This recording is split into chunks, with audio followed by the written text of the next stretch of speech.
Yanukovych annonce en novembre 2013, donc comme on l'a dit tout à l'heure, il suspend, il n'annule pas, mais il suspend les pourparlers avec l'Union européenne et au profit d'un accord avec les Russes. Et là, c'est très intéressant parce que un activiste sur Facebook, nommé Mustafa Nayem, lance le hashtag Maidan, Euromaidan, et il lance le mouvement Maidan, rendez-vous à la place Maidan, etc. Et c'est de là que part le mouvement.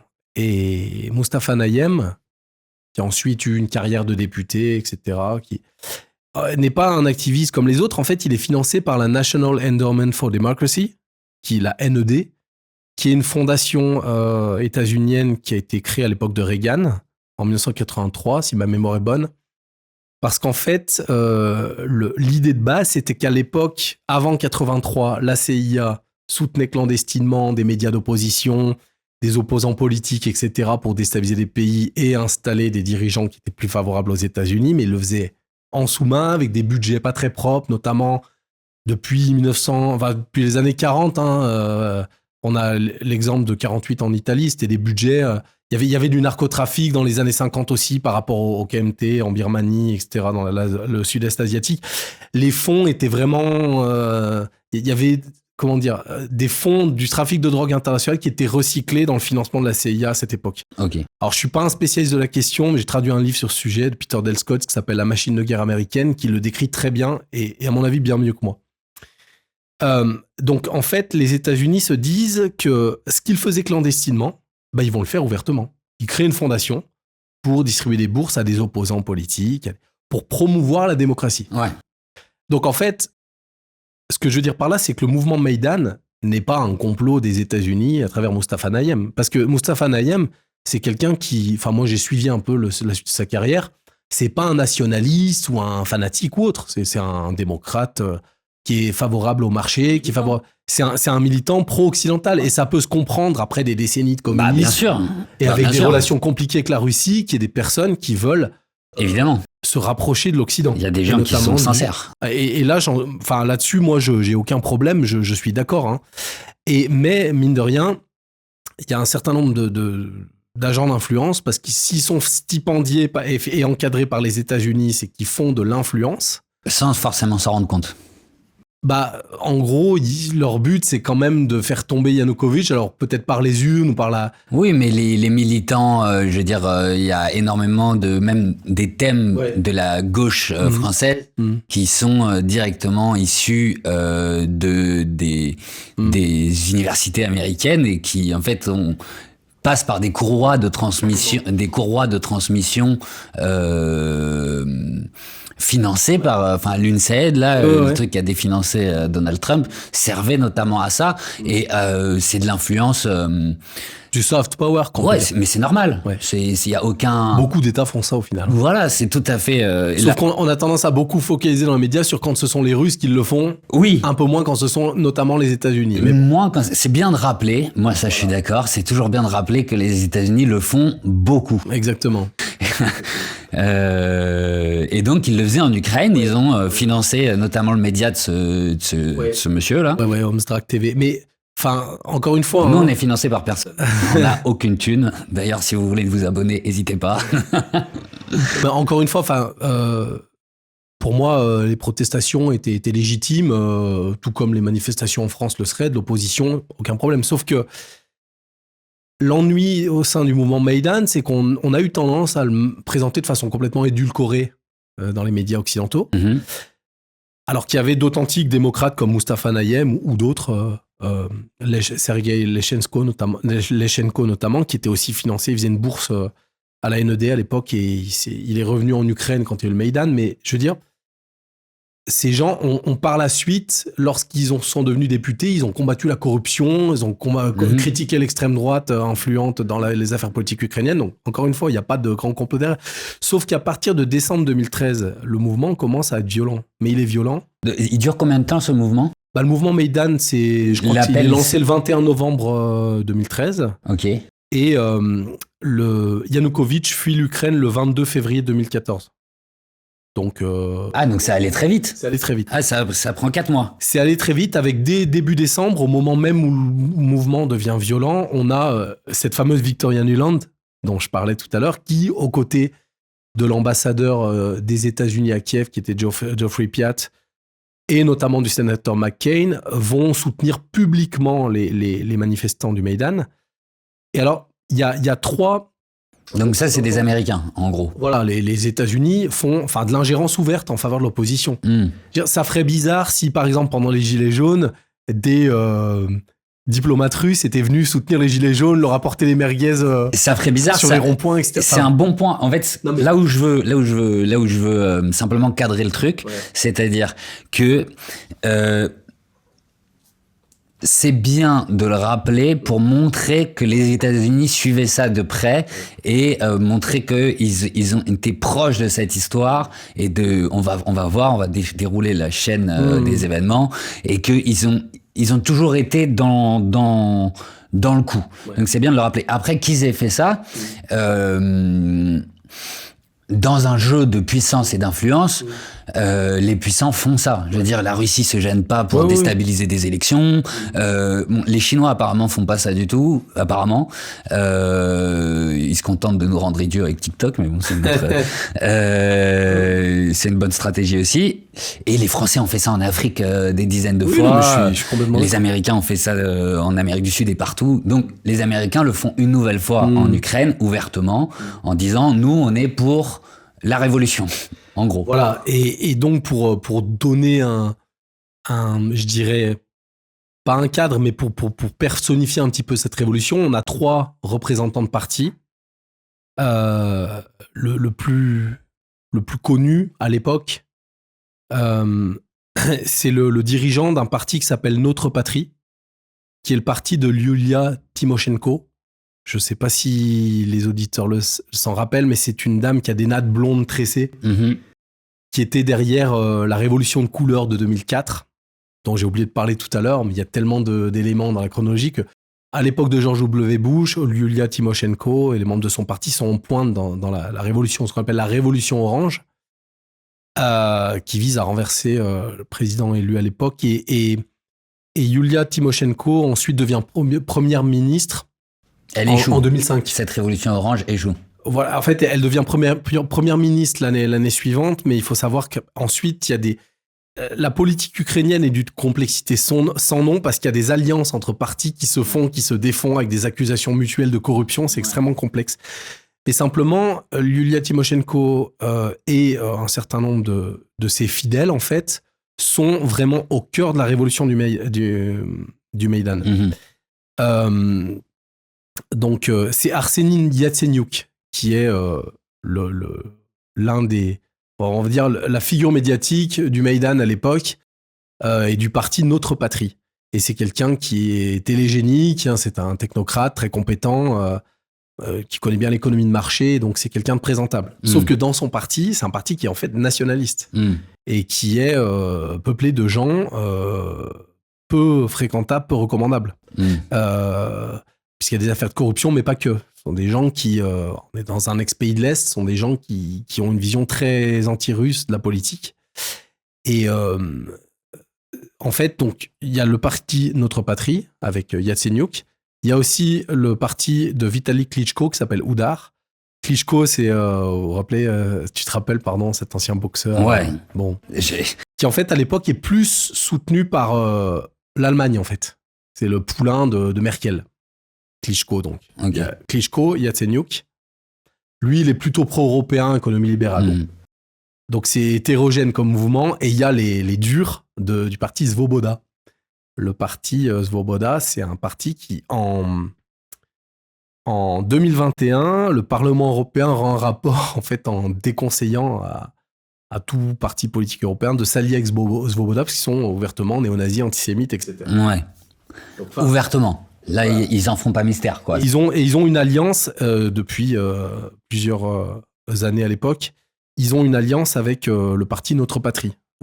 Svoboda et Notre Patrie. Mais du coup, Notre Parti s'allie avec des néo-nazis. Alors, disons que ce qui est complexe, c'est qu'on a les représentations politiques, ils sont en costard, ils siègent au Parlement, etc. Mais derrière, en fait, ce que permet le Maïdan, c'est que en fait, l'aggravation du Maïdan en décembre 2013 est essentiellement du fait de la violence des factions, en fait, j'aime pas dire néo-nazis, mais enfin, en tout cas, ultranationalistes qui idolâtrent Stepan Bandera, qui est en gros l'équivalent du Pétain local. En fait, c'est quelqu'un qui était le collaborateur en chef des nazis, en tout cas jusqu'en 1941. Il a été ensuite en résidence surveillée par les... Enfin, on dit qu'il a été interné, mais en réalité, il n'était pas dans un camp de concentration à mourir de faim, où il était protégé en quelque sorte, et il restait influent au sein de la mouvance collaborationniste à l'époque en Ukraine. Et c'est quelqu'un qui est une icône nationale pour un certain nombre d'Ukrainiens, en fait. Ouais. C'est comme si nous, Pétain, on estimait que c'était quelqu'un d'admirable. Et donc, il a fondé, Bandera avait fondé l'OUN, l'Organisation ukrainienne nationale, et lui, son but, c'était une Ukraine indépendante, en fait, à cette époque-là.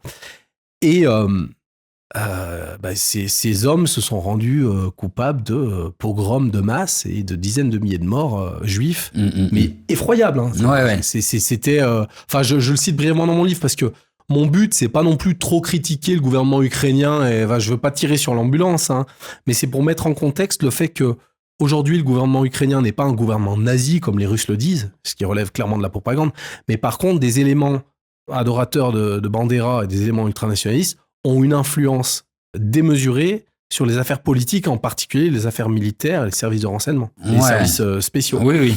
Ça fait partie des faits. Et ils étaient d'ailleurs en pointe, après le Maïdan, dans la répression des civils et des séparatistes armés. Je pense que ça va être important. C'est important de savoir qu'ils existent pour comprendre qu'il est tout aussi propagandiste d'affirmer que l'Ukraine est nazie que d'affirmer qu'il n'y a pas de nazis en Ukraine. Exactement, c'est ce que je souligne dans mon livre, en fait. C'est-à-dire que moi, je suis ni pro-russe, moi, je suis pro-vérité, en fait. J'essaie de comprendre les faits avec les meilleures sources. Pro-fait. Comment ? Pro-fait. Ouais, voilà. Parce que la vérité est toujours subjective. Bah oui, pro-fait, mais je veux dire, il y a des faits qui relèvent pour moi, de l'indéniable, qui sont documentés. Tu comprends ? Bien sûr. Et j'essaie d'ailleurs de distinguer souvent, enfin non, tout le temps, systématiquement dans mon travail, lorsque j'émets une hypothèse, et lorsque j'estime qu'il y a des faits documentés. Voilà, et qui est documenté et pas remis en cause, pas nécessairement remis en cause par les intéressés. Voilà. On aurait besoin d'un maximum de journalistes qui font ce travail de fourmi, parce que c'est un vrai travail de fourmi. Si tu te les ai coltiné toutes ces sources, et du coup, j'aimerais parce que je trouve ça génial. Voilà, je trouve ça génial pour les gens, juste de voir un peu tout ce qui se passe. Étape par étape. Et donc, on en est là au moment où, donc en décembre, si je suis bien, décembre 2014, ça commence. Il y a ces trois personnages qui sont donc des têtes connues de la politique ukrainienne, dont une de ces trois têtes est un peu plus controversée, disons, nationaliste, et violente, à la tête de troupes plus ou moins violentes. Et tu dis, donc en décembre 2014, ça commence à devenir violent. 2013. Décembre 2013. 2013, oui, parce que ça, décembre 2013. Alors, il y a deux choses. C'est que les factions nationalistes ne sont pas uniquement contrôlées par le parti Svoboda. C'est-à-dire qu'en fait, les trois têtes du Maïdan, les trois personnes que je viens de citer, et leur parti, elles utilisent comme moyen de pression sur le gouvernement ces factions nationalistes-là, qui occupent un certain nombre de bâtiments. Qui occupent des bâtiments. Mais qui tentent de prendre d'assaut en décembre. Ils tentent de prendre d'assaut en décembre 2013 le Parlement. Et ils sont repoussés... je crois que c'est court janvier qu'il y a les premiers morts de civils. Ensuite, les choses vont s'envenimer. Donc ça devient violent, finalement, ça devient violent, mais pas plus que les Gilets jaunes en décembre. C'est en janvier où ça excède les Gilets jaunes. Alors, je t'admets que j'ai pas fait ce comparatif, donc je veux éviter tu vois, je veux éviter les comparatifs, d'autant plus que les Gilets jaunes, c'était quand même un mouvement qui était vraiment présent dans toute la France. Que pour le coup, le Maïdan, c'est vraiment à Kiev, quoi. Hein. C'est Kiev, pas loin du Parlement ukrainien, du quartier gouvernemental. Non, mais moi, sans comparer, mais c'est simplement pour que les gens, à la base, c'est un mouvement organique de manifestation qui n'a pas tout de suite vocation à virer au coup d'État. Mais qui intègre peu à peu des éléments paramilitaires. Voilà. Des gens qui ont été formés. Là, ça devient très différent. Et le problème, c'est que, bon, après, c'est pas moi qui le dis, c'est-à-dire qu'il y a un certain nombre de spécialistes, d'éminents spécialistes, notamment Vladimir Tchernaga dans la revue de l'IFRI, l'Institut français de relations internationales, qui est très prestigieux, qui explique qu'en fait, on s'est focalisé, nous, en Europe, sur une lecture romantique de la révolution, ce qu'on appelait la révolution de la dignité, donc du mouvement Maïdan. Mais en fait, il explique qu'en pointe, ce sont des éléments nationalistes, violents, homophobes, antisémites, etc., qui vont prendre le dessus, puisqu'en fait, en utilisant la violence, ils parviennent à s'imposer. Bah oui. D'accord. Mais ça, je me demande si c'est pas très souvent le cas dans une révolution, parce que je suis pas du tout historien, mais ça paraît tellement logique que ceux qui prennent plus de place soient les plus déterminés et les plus actifs physiquement, que je me demande si dans n'importe quel mouvement de protestation sociale de grande ampleur, d'ampleur historique, c'est pas la frange la plus radicale qui va s'imposer alors qu'ils ne sont pas les plus nombreux. Il y a quelque chose qui me semble d'ordre mécanique là-dedans. Ouais. Après, il faut savoir aussi, tu parlais des Gilets jaunes, mais je crois que c'était le 1er décembre 2018, les Gilets... Non, attends, pardon. Il me semble que c'était le 1er décembre 2018, ou je sais plus, c'est le 1er ou le 8, où les choses ont vraiment tourné au vinaigre. Et du coup, les techniques qui ont été utilisées pour l'acte suivant par la police étaient d'empêcher tout regroupement de personnes. Et en fait, sur la place Maïdan, les gens faisaient masse, en gros. C'était compliqué de les disperser. Mais quand on observe rétrospectivement les choses, c'est vrai qu'on présentait Yanukovych comme l'unique responsable de la violence. Et on avait des gens à l'époque, dont le fameux Yatsenyuk, qui revendiquait dès le mois de décembre 2013 le fait qu'il fallait que le mouvement devienne violent parce que Yanukovych était sourd à leurs revendications. Ouais. Donc les choses sont toujours beaucoup plus complexes et nous, on a des médias très binaires, très manichéens. Ouais. Et c'est ça que je déplore. C'est-à-dire que j'aimerais, moi, quand j'entends un débat télévisé, avoir déjà des gens qui sont en désaccord entre eux, c'est toujours intéressant. Mais surtout qu'on évite de montrer les situations conflictuelles de manière binaire. Les bons, les mauvais. Parce que les bons, on a tendance à les déifier, comme on le fait par exemple avec Zelensky depuis 2022, comme si c'était un homme parfait. Récemment, il y a eu un documentaire élogieux sur lui. Mais Zelensky, comme tout dirigeant, a ses parts d'ombre. Et je veux dire, on n'est pas dans l'objectivité si on se contente de... Non. Je referme la parenthèse, mais ce que je veux dire par là, c'est que dans le mouvement Maïdan, il faut savoir que j'ai parlé des 3 leaders...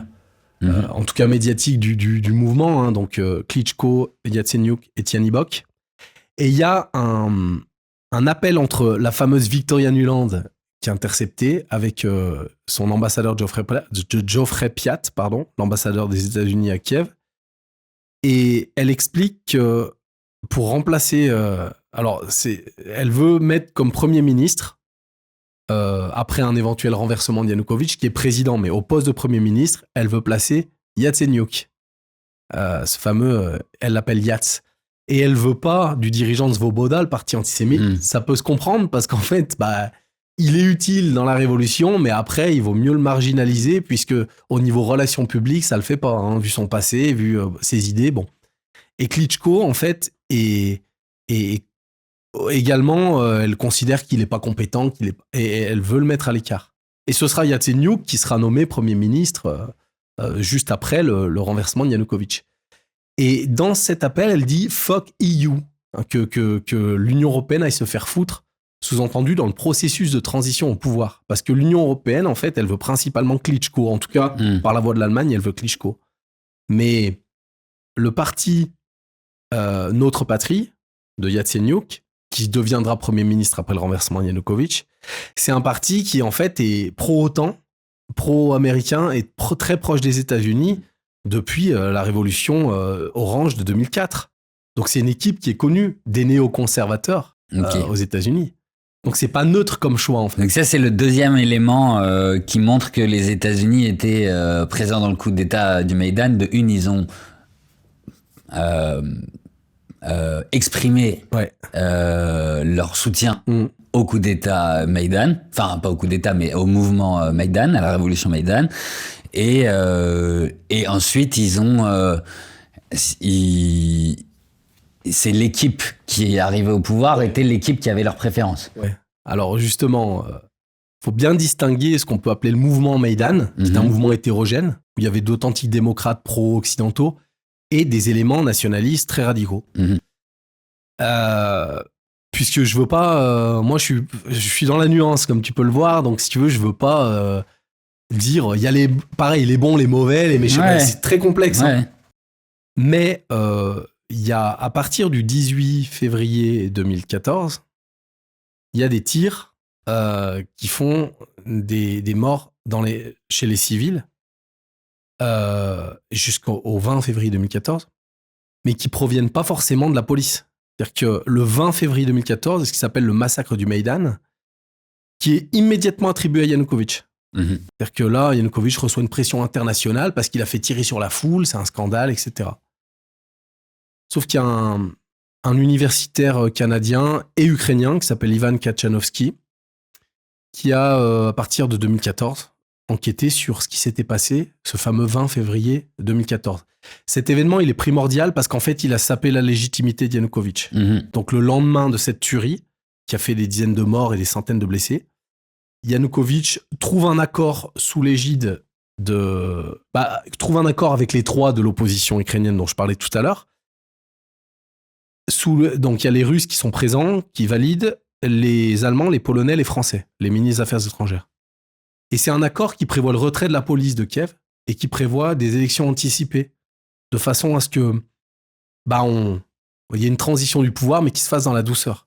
Et en fait, dès le lendemain de la tuerie du Maïdan, il y a les factions nationalistes qui s'y opposent radicalement, en fait. Donc les représentants politiques du Maïdan signent cet accord, mais les factions nationalistes s'y opposent radicalement, menacent de tuer Yanukovych. Apparemment, il y a l'une de ses voitures qui est mitraillée, etc. Il y a des vraies menaces qui pèsent sur sa vie. D'autant plus que la police s'est retirée, il n'a plus de protection, en fait. Ouais. C'est pour ça que je parle de coup d'État, parce qu'après, il y a eu un certain nombre de manigances aussi au niveau du Parlement, c'est-à-dire que les nationalistes le revendiquent eux-mêmes le fait qu'ils ont fait pression sur les députés pour qu'ils votent la destitution de Yanukovych. Et donc là, c'est 20 février, la tuerie, l'accord arrive le lendemain. L'accord arrive le lendemain, le 21 février, mais il n'est pas respecté. Et donc, les pressions des factions nationalistes, c'est juste après l'accord, donc le 21-22. En fait, les nationalistes apprennent l'accord, et le dénoncent, et disent qu'eux, ils le refusent. Et il y a une situation confuse, chaotique, etc. Et Yanukovych, craignant pour sa vie, est obligé de s'exfiltrer, d'être exfiltré. Je sais plus, je crois qu'il passe par la Crimée, et ensuite il va en Russie. Donc là, on est toujours en février 23. Le 22 février. 22 février, donc ça allait très très 2014. Vite. C'est fou comme ça va vite, ce genre de truc. Alors, ce qui est étonnant, c'est qu'on a Yatsenyuk, donc, qui est, je dirais, la phase publique la plus connue de cette révolution du Maïdan, qui signe cet accord du 21, mais dont l'équipe, derrière, a joué, à mon sens, un rôle extrêmement trouble dans cette tuerie. Pourquoi je signifie ça ? C'est parce que Ivan Kachanovski, le professeur dont je parlais tout à l'heure, a publié des études validées en comité de lecture universitaire. C'est-à-dire, c'est pas des théories complotistes délirantes qu'il a sorties de son chapeau. C'est-à-dire qu'il a synchronisé les vidéos il a consulté les rapports d'expertise balistique, etc. Il en est venu à la conclusion certaine que la majorité des manifestants blessés et tués ce jour-là du 21 février, proche de la place Maïdan, l'ont été depuis des bâtiments tenus par les factions nationalistes du Maïdan.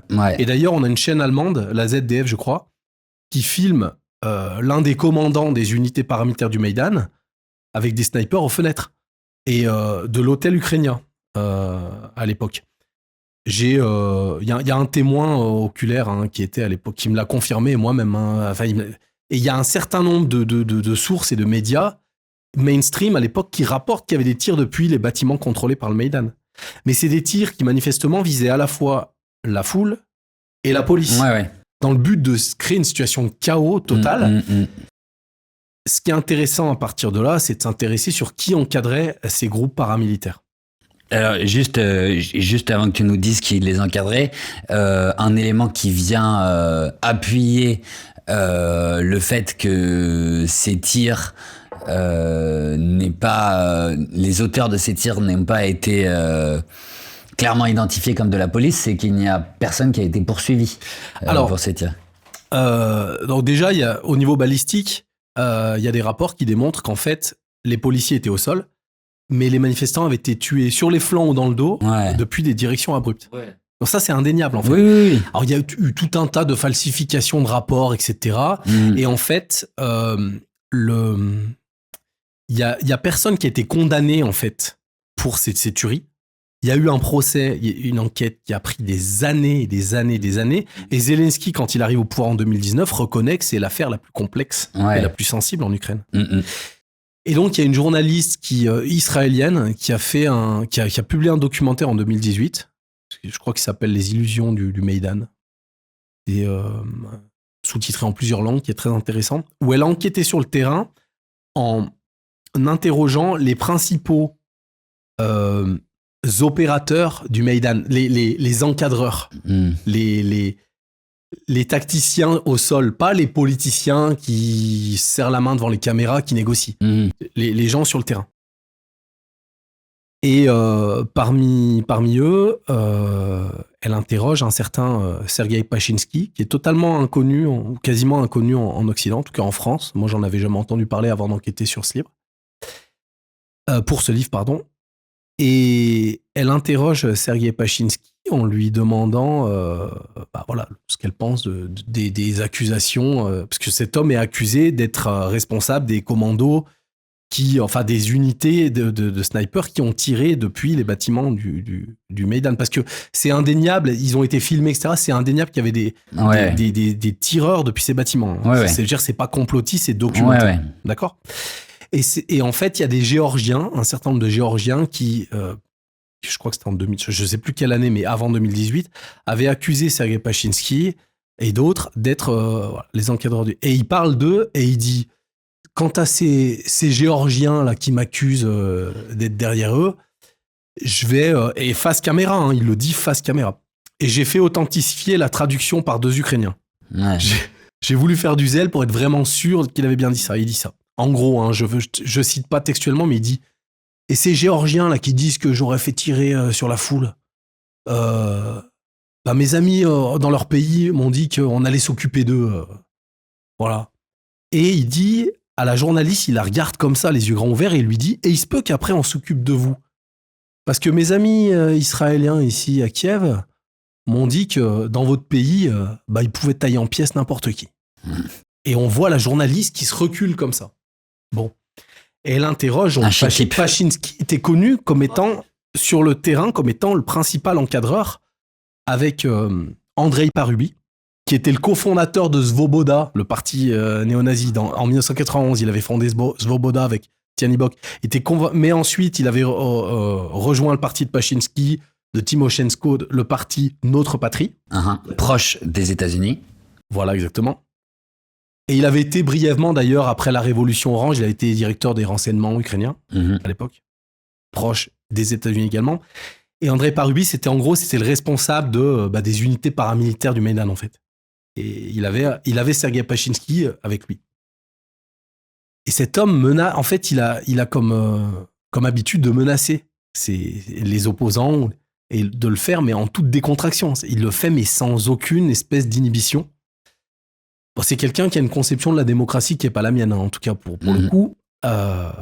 Et cet homme, donc, n'a jamais été inculpé, il n'y a jamais eu d'enquête, on n'a jamais su pourquoi. Il y avait ces accusations déjà, mais plus que des accusations. Le 18 février 2014, donc 2 jours avant le massacre du Maïdan, c'est à ce moment-là que vraiment les choses commencent à s'envenimer.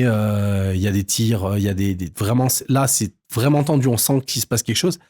Et il est filmé par un journaliste ukrainien, parce qu'il y a une voiture qui s'arrête et il ouvre le coffre. Il y a des gens qui ouvrent le coffre et ils voient un fusil sniper puissant, un fusil de chasse puissant avec un silencieux au bout et une lunette de tir dans un sac. Et lui arrive, il disperse la foule et il ferme le sac et leur dit en gros partez. Et il y a un gars dans la foule, il lui dit viens. Bon. Et donc le gars prend la voiture du manifestant qui est escorté ailleurs et il prend cette voiture et il part de la zone de manifestation. Alors que commencent les premiers tirs. Bon. C'est un événement quand même qui est étrange.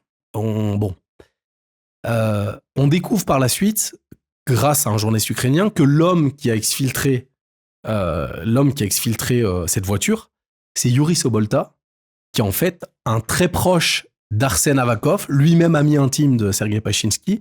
Et Arsen Avakov devient ministre de l'Intérieur le 22 février 2014, dès le renversement de Yanukovych. Et il restera le très puissant ministre de l'Intérieur ukrainien du 22 février 2014 jusqu'en juillet 2021. Et cet homme, en fait, c'est lui qui sera à l'origine de la militarisation des milices néo-nazis. C'est-à-dire du fait que ces milices, on les arme et on les utilise pour réprimer les russophones dans le Donbass. Donc l'opération, elle est lancée en avril 2014. Et en septembre 2014, Arsen Avakov intègre ces milices nationalistes, ultranationalistes, dans la garde nationale. Donc ils font partie de l'armée. Et lui, il garde l'autorité sur ces milices-là jusqu'en 2021, en fait. Il faut savoir que lorsqu'il démissionne en juillet 2021, il y a des articles dans Intelligence Online, qui est un média qui est très bien informé, qui explique que les milieux d'affaires, en tout cas à Paris et à Londres, sont vraiment embarrassés parce que c'était leur relais en termes de vente d'armes. Voilà. Donc c'est un homme qui partage pas, à mon avis, ce que l'Union européenne appelle tout le temps nos valeurs. Oui. Parce que c'est quelqu'un qui, voilà, c'est l'homme fort. En fait, c'est une sorte de Poutine local. Bon, même s'il n'était pas président, mais il a quand même traversé 3 présidences. Donc la première, le président par intérim. Son nom m'échappe, mais il est resté président par intérim entre février 2014 et juin 2014, lorsque Poroshenko arrive. Il est encore là. Qui était un allié du parti Notre Patrie, qui perd le pouvoir ensuite. Zelensky arrive au pouvoir en 2019, et Avakov est le très puissant ministre de l'Intérieur pendant toute cette période-là. Pour garder le fil des événements et la question de où sont les États-Unis là-dedans. Alors, est-ce que je peux juste finir par rapport à la tuerie du Maïdan, le rôle de Pachinski, tous ces gens et tout. Il faut savoir que dans le documentaire de la journaliste israélienne dont je parlais en 2018, il y a Sergei Europatuk qui est le responsable de l'enquête au sein du bureau du procureur général ukrainien, qui dans ce documentaire, face caméra, dit « Nous ne savons pas pourquoi le ministère de l'Intérieur, les autorités ukrainiennes, post-Maïdan du coup, ont été aussi réticentes à coopérer avec nous dans cette enquête. » En gros, elles vont pas arrêter de freiner l'enquête, etc. Elle dit, nous n'en savons pas les raisons, mais on ne peut exclure votre hypothèse. C'est-à-dire le fait que les snipers aient été encadrés par les gens dont je viens de parler. Ouais. Qui se sont retrouvés ensuite à la tête de l'État. Voilà. Et donc, ce que je veux dire, c'est que l'enquête a été vraiment freinée par les autorités post-Maïdan. Mais de façon, il y a je ne sais combien de dizaines de sources qui l'affirment. Donc, il y a un vrai problème à ce niveau-là. Mais c'est l'élément fondateur des martyrs qu'on appelle les sangs célestes, parce qu'il y a une centaine de victimes en tout pendant le Maïdan, et qui légitime le fait que voilà, on les commémore et qu'on ait dû changer de président. Voilà, etc. Donc c'est pour ça que Zelensky disait que c'était très important. Ouais. Et du coup, on est le 22 février. Juste après ce massacre extrêmement louche. Simplement, durant ces événements du Maïdan, on a vu que les États-Unis étaient un peu là, c'est-à-dire ils ont ouvertement pris la parole pour dire qu'ils étaient en faveur du coup d'État. Ceux qui se sont retrouvés ensuite à la tête de l'État étaient de tous les acteurs ceux qui avaient le plus leur oreille. Ils ont été validés immédiatement par les États-Unis. C'était les plus proches, et une fois qu'ils sont arrivés au pouvoir, les États-Unis ont tout de suite reconnu. Tout de suite, immédiatement. Et Biden, à l'époque, parce qu'il faut savoir qu'Obama avait délégué le dossier ukrainien à Biden, Biden, à l'époque, désigne clairement le président ukrainien comme le responsable des tueries, en fait. Oui, il n'attend pas d'enquête. Il y a zéro enquête. Oui. Alors qu'il y a une conversation téléphonique qui fuite entre le ministre des Affaires étrangères estonien et la responsable Catherine Ashton, la responsable de l'Union européenne, de la diplomatie de l'Union européenne, où il explique qu'en fait, il y a des sources qui indiquent qu'en fait, apparemment, les tirs, ils viennent pas de la police. Alors, la police a tiré, mais elle essaie de tirer sur les snipers, notamment. Et je tiens à dire que la police a aussi tué des manifestants. Enfin, encore une fois, les choses sont complexes. Il n'y a pas les bons, les mauvais, les softs et les hard. Et c'est plus compliqué que ça. Mais voilà. Donc, excuse-moi, j'ai perdu le fil. Non, du coup, c'est simplement les États-Unis. Là, ils sont présents à ce moment-là que par les éléments que je viens de dire. C'est-à-dire, c'est leur leurs proches qui arrivent au pouvoir et ils ont soutenu ouvertement les événements. Et ils ont reconnu immédiatement le nouveau pouvoir immédiatement. Mais est-ce qu'il y a d'autres éléments? Ils ont manifestement joué un rôle. Ils ont joué un rôle de très étroite coordination avec les manifestants, y compris les plus violents. Ouais. Et il y a un témoin direct, c'est-à-dire le responsable des relations internationales du mouvement Maïdan, qui avait étudié au Canada, qui parlait couramment l'anglais, il s'appelle Telisenko, Sergei Telisenko, a témoigné récemment, a expliqué qu'en fait, les États-Unis, à partir de décembre 2013, via leur ambassade, coordonnent intégralement avec le Maïdan. Ok. Et il faut savoir que traditionnellement, je ne sais plus qui est-ce qui faisait la blague qu'il n'y a pas eu de coup d'État dans tel ou tel pays parce qu'il n'y avait pas d'ambassade des États-Unis, en gros. C'est-à-dire que le département d'État a énormément d'agents de la CIA sous couverture, mais tous les ambassades, on expulse régulièrement des Russes, des diplomates russes, qui sont des agents du FSB ou des services militaires, des services de renseignement militaire déguisés, en fait. Voilà, donc ce que je veux dire, c'est que souvent, les coups d'État, effectivement, dans l'histoire des États-Unis, les coups d'État, ils sont souvent sponsorisés depuis les ambassades. Et plus que je pense que c'est important ici de faire la distinction entre un coup d'État qui serait démarré, piloté, intégralement organisé par une puissance étrangère, par les États-Unis en l'occurrence, et un coup d'État qui émerge et qui ensuite est encouragé ou non. Ce qui n'est pas la même chose, parce qu'on a vu que le début de Maïdan était organique. Oui. Il y a un mouvement populaire. Mais en fait, c'est une sorte de... On prenait l'exemple des Gilets jaunes, mais imagine-toi qu'au moment de tension maximale sur les Champs-Élysées ou ailleurs, il y ait un service étranger qui introduise des kalachnikovs. Oui, avec tous les gaz lacrymaux, les flashballs, etc. Mais peut-être que des éléments seraient emparés de kalachnikov et ça aurait tiré à balles réelles. On peut pas le savoir. Non. Mais je veux dire, dans des moments de tension comme ça, les choses peuvent déraper très vite. Très vite. Il n'y a pas forcément besoin de gens formés aux paramilitaires. Non. Il faut quand même des gens un peu déterminés pour commencer à tirer sur les kalachnikovs. Je suis bien d'accord, mais... Heureusement, les Gilets jaunes étaient largement plus pacifiques que ça. Après, le truc, c'est que je dirais le cœur de l'encadrement du Maïdan, c'était des gens qui étaient très proches des États-Unis, mais pas à partir de 2013. C'était très proche des États-Unis avant même la révolution orange de 2004. Et en particulier de l'équipe de néoconservateurs. Je dirais le trio Kagan, Blinken et comment s'appelle-t-elle son épouse? Nuland, l'épouse de Kagan.